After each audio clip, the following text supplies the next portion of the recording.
নমস্কাৰ বন্ধু বান্ধৱীসকল আমাৰ ৰাশিফল চেনেলটোলৈ আপোনালোকক স্বাগতম জনাইছোঁ।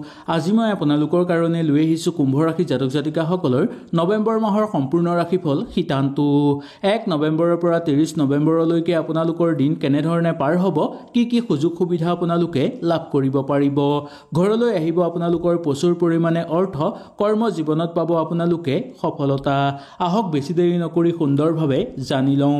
যদি ভিডিঅ'টো ভাল লাগে লাইক এটা কৰি আমাৰ মনোবল বঢ়াব আৰু আপোনালোকৰ বন্ধুবৰ্গৰ লগত শ্বেয়াৰ কৰি তেওঁলোককো উপকৃত কৰিব। নৱেম্বৰ মাহটো কুম্ভ ৰাশি জাতক জাতিকাসকলৰ কাৰণে মধ্যম ফলদায়ক বুলি ক'ব পৰা যায়। অৱশ্যে কেতিয়াবা আপোনালোকৰ উন্নত ফল লাভৰ যোগো আশা কৰিব পৰা যায়।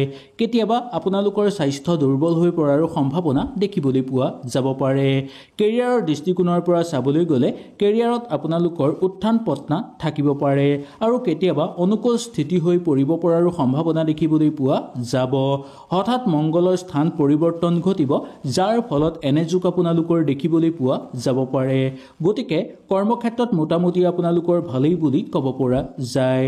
নিষ্ঠাৰে কাম কৰিলে আপোনালোকৰ ওপৰত থকা সকলো বোজা দূৰ হৈ পৰিব। জ্যেষ্ঠ কৰ্মচাৰীৰ ওপৰত আপোনালোকে চকু নাৰাখিলেও চলি যাব। কৰ্ম জীৱনৰ লগত জড়িত লোকসকলৰ কাৰণে এই মাহটো অত্যন্ত শুভ বুলিও ক'ব পৰা যায়।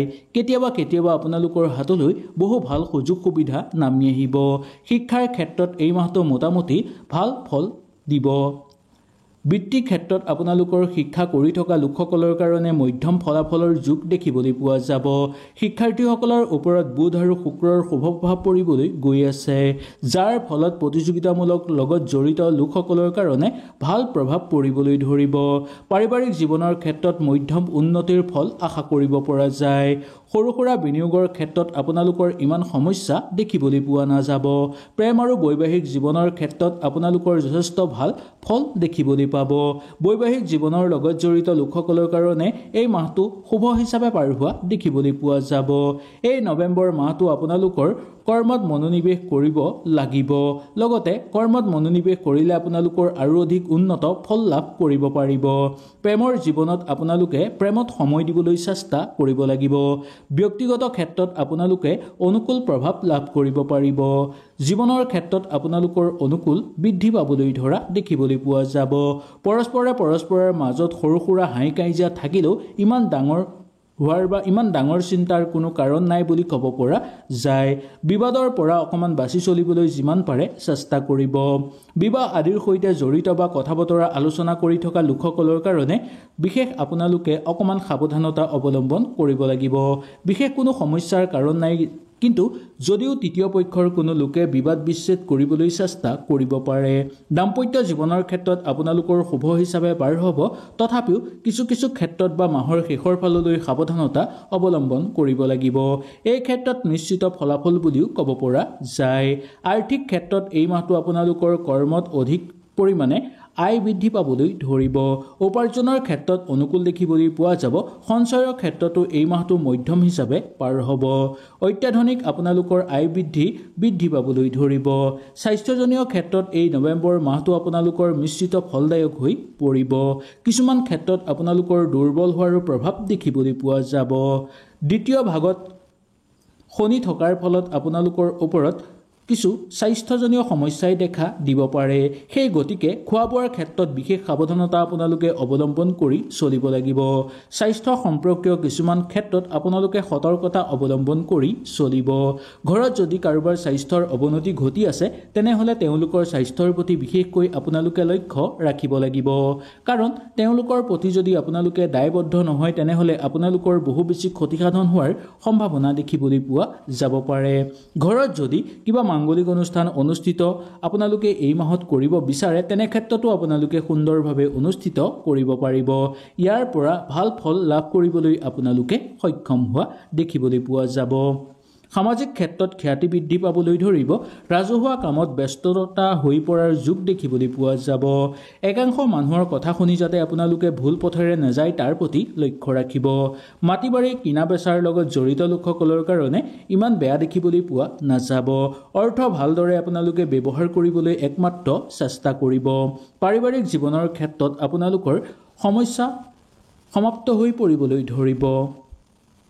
সৰু সুৰা সমস্যা বা বাকবিতণ্ডা থাকিলেও ইমান চিন্তাৰ কাৰণ নাই বুলি ক'ব পৰা যায়। নিজেই সুন্দৰভাৱে আলাপ আলোচনা কৰি সকলোবোৰ সমাধান কৰি ল'ব পাৰিব। আপোনাৰ অনুৰাগ বৃদ্ধি পাবলৈ ধৰাৰ যোগ দেখিবলৈ পাব। আপোনাৰ মনৰ কথা বুজি পোৱাৰ ক্ষেত্ৰত কোনো লোকে চেষ্টা কৰিব পাৰে বা আপুনি যদি বেলেগৰ মনৰ কথা বুজিবলৈ চেষ্টা কৰে তেনে ক্ষেত্ৰত কিছুমান ক্ষেত্ৰত ব্যৰ্থ হ'বলগীয়াও হ'ব পাৰে। কথাখিনি স্পৰ্শকাতৰ হ'লে আপোনালোকে খুব সাৱধানতা অৱলম্বন কৰি চলিব লাগিব। পোনপটীয়াকৈ আপোনালোকে উত্তৰ দিবলৈ এই মাহত চেষ্টা কৰিব আৰু ঘৰৰ মানুহৰ পৰাও যাতে পোনপটীয়াকৈ উত্তৰ পায় তাৰ প্ৰতি লক্ষ্য ৰাখিব লাগিব। যদি যিকোনো বিবাদত আপোনালোকে সোমাই পৰিছে তেনেহ'লে তাৰ পৰা যিমান সোনকালে পাৰে ওলাই আহিবলৈ চেষ্টা কৰক। বিশেষকৈ মামলা মোকদ্দমাৰ লগত জড়িত নোহোৱাটোৱেই আপোনালোকৰ কাৰণে মংগলময় বুলি ক'ব পৰা যায়। কোনো পুৰণি বন্ধুবৰ্গ আপোনালোকৰ ঘৰলৈ আহিব পাৰে বা আপোনাৰ লগত সাক্ষাৎ দেখিবলৈ পোৱা যাব পাৰে। হঠাৎ আপোনালোকৰ জীৱন লগৰীৰ লগত আপোনালোকৰ সুমধুৰ স্মৃতি কটাবলৈ আপোনালোক সক্ষম হোৱা দেখিবলৈ পোৱা যাব। স্বাস্থ্য সম্পৰ্কীয় কিছুমান ক্ষেত্ৰত আপোনালোকে সতৰ্কতা অৱলম্বন কৰি চলিব। ঘৰত যদি কাৰোবাৰ স্বাস্থ্যৰ অৱনতি ঘটি আছে তেনেহ'লে তেওঁলোকৰ স্বাস্থ্যৰ প্ৰতি বিশেষকৈ আপোনালোকে লক্ষ্য ৰাখিব লাগিব। কাৰণ তেওঁলোকৰ প্ৰতি যদি আপোনালোকে দায়বদ্ধ নহয় তেনেহ'লে আপোনালোকৰ বহু বেছি ক্ষতিসাধন হোৱাৰ সম্ভাৱনা দেখিবলৈ পোৱা যাব পাৰে। ঘৰত যদি কিবা মাংগলিক অনুষ্ঠান অনুষ্ঠিত আপোনালোকে এই মাহত কৰিব বিচাৰে তেনে ক্ষেত্ৰতো আপোনালোকে সুন্দৰভাৱে অনুষ্ঠিত কৰিব পাৰিব। ইয়াৰ পৰা ভাল ফল লাভ কৰিবলৈ আপোনালোকে সক্ষম হোৱা দেখিবলৈ পোৱা যাব। সামাজিক ক্ষেত্ৰত খ্যাতি বৃদ্ধি পাবলৈ ধৰিব। ৰাজহুৱা কামত ব্যস্ততা হৈ পৰাৰ যোগ দেখিবলৈ পোৱা যাব। একাংশ মানুহৰ কথা শুনি যাতে আপোনালোকে ভুল পথেৰে নাযায় তাৰ প্ৰতি লক্ষ্য ৰাখিব। মাটি বাৰী কিনা বেচাৰ লগত জড়িত লোকসকলৰ কাৰণে ইমান বেয়া দেখিবলৈ পোৱা নাযাব। অৰ্থ ভালদৰে আপোনালোকে ব্যৱহাৰ কৰিবলৈ একমাত্ৰ চেষ্টা কৰিব। পাৰিবাৰিক জীৱনৰ ক্ষেত্ৰত আপোনালোকৰ সমস্যা সমাপ্ত হৈ পৰিবলৈ ধৰিব। সৰু সুৰা সমস্যা বা বাকবিতণ্ডা থাকিলেও ইমান চিন্তাৰ কাৰণ নাই বুলি ক'ব পৰা যায়। নিজেই সুন্দৰভাৱে আলাপ আলোচনা কৰি সকলোবোৰ সমাধান কৰি ল'ব পাৰিব। আপোনাৰ অনুৰাগ বৃদ্ধি পাবলৈ ধৰাৰ যোগ দেখিবলৈ পাব। আপোনাৰ মনৰ কথা বুজি পোৱাৰ ক্ষেত্ৰত কোনো লোকে চেষ্টা কৰিব পাৰে বা আপুনি যদি বেলেগৰ মনৰ কথা বুজিবলৈ চেষ্টা কৰে তেনে ক্ষেত্ৰত কিছুমান ক্ষেত্ৰত ব্যৰ্থ হ'বলগীয়াও হ'ব পাৰে। কথাখিনি স্পৰ্শকাতৰ হ'লে আপোনালোকে খুব সাৱধানতা অৱলম্বন কৰি চলিব লাগিব। পোনপটীয়াকৈ আপোনালোকে উত্তৰ দিবলৈ এই মাহত চেষ্টা কৰিব আৰু ঘৰৰ মানুহৰ পৰাও যাতে পোনপটীয়াকৈ উত্তৰ পায় তাৰ প্ৰতি লক্ষ্য ৰাখিব লাগিব। যদি যিকোনো বিবাদত আপোনালোকে সোমাই পৰিছে তেনেহ'লে তাৰ পৰা যিমান সোনকালে পাৰে ওলাই আহিবলৈ চেষ্টা কৰক। বিশেষকৈ মামলা মোকদ্দমাৰ লগত জড়িত নোহোৱাটোৱেই আপোনালোকৰ কাৰণে মংগলময় বুলি ক'ব পৰা যায়। কোনো পুৰণি বন্ধুবৰ্গ আপোনালোকৰ ঘৰলৈ আহিব পাৰে বা আপোনাৰ লগত সাক্ষাৎ দেখিবলৈ পোৱা যাব পাৰে। হঠাৎ আপোনালোকৰ জীৱন লগৰীৰ লগত আপোনালোকৰ সুমধুৰ স্মৃতি কটাবলৈ আপোনালোক সক্ষম হোৱা দেখিবলৈ পোৱা যাব।